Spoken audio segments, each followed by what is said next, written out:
முருகன் பக்தர்கள் அனைவருக்கும் அன்பு வணக்கங்கள்.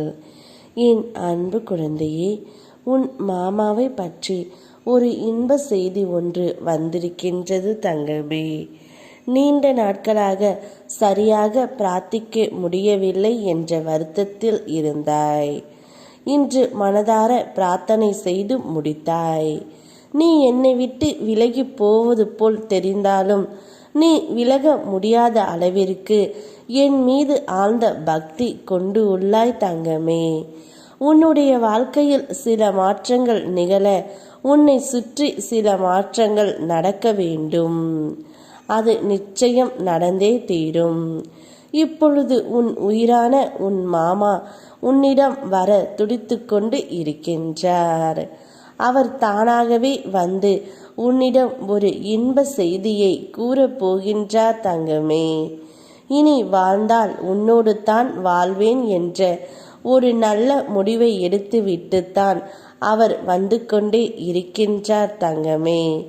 உன் வேதனையை, உன் தனிமையை நான் அறிவேன். ஆனால் நீ ஒருபோதும் தனித்து இல்லை தங்கமே. உன் தனிமையில் நான் உன்னோடு இருக்கின்றேன். உன்னுடைய துணையும் உன்னோடு தான் இருக்கின்றார்.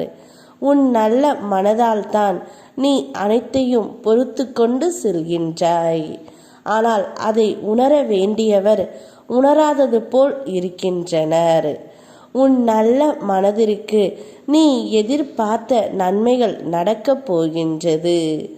எங்கும் எதிலும் நிதானத்தை கடைப்பிடி தங்கமே. எந்த ஒரு விஷயத்திலும் பதற்றம் அடையாதே. எதை தொடங்கும் போதும் எனக்கு அர்ப்பணித்து மனதில் நினைத்து தொடங்கு. சுப செய்திகள் உன்னை வந்து சேரும். நீ எப்போது செய்த கர்ம வினையை இப்போது அனுபவிக்கின்றாய். அதை விரைவில் நான் தீர்க்கப் போகின்றேன் தங்கமே.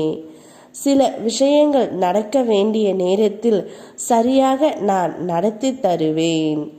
ஒரு சொல் போதும் என்றால் இரு சொற்களை செலவு செய்யாதே. எவ்வளவு சொல்லியும் பயனில்லை என்றால் ஒரு சொல்லையும் விரயமாக்காதே தங்கமே. மௌனமே சிறந்தது. உன்னுடைய மௌனத்தால் நீ இப்போது வாழ்க்கையை வென்றுவிட்டாய். நீ பேசாமல் இருப்பது உன் துணைக்கு மிகவும் உறுத்தலாக இருப்பதால் அவர் தானாகவே உன்னை தேடி வந்து கொண்டு இருக்கின்றார். நல்ல செய்தியை உன்னிடம் கூறவும் போகின்றார். நன்மைகளை செய்து நீ ஏமாந்து கூட போயிருக்கலாம். ஆனால் தர்மத்தின் பலன் தாமதமானாலும் சரியான நேரத்தில் அது உன்னையும் உன் தலைமுறையையும் இம்மையிலும் மறுமையிலும் காக்க வல்ல சக்தி உடையது.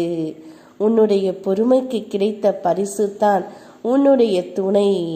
கூடிய விரைவில் அவர் தானாகவே தான் செய்த தவறை அனைத்துமே உணர்ந்து உன்னிடம் மன்னிப்பு கேட்கப் போகின்றார்.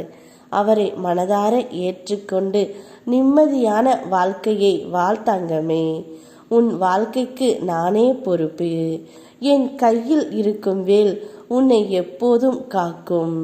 யாம் இருக்க பயமேன். ஓம் முருகா.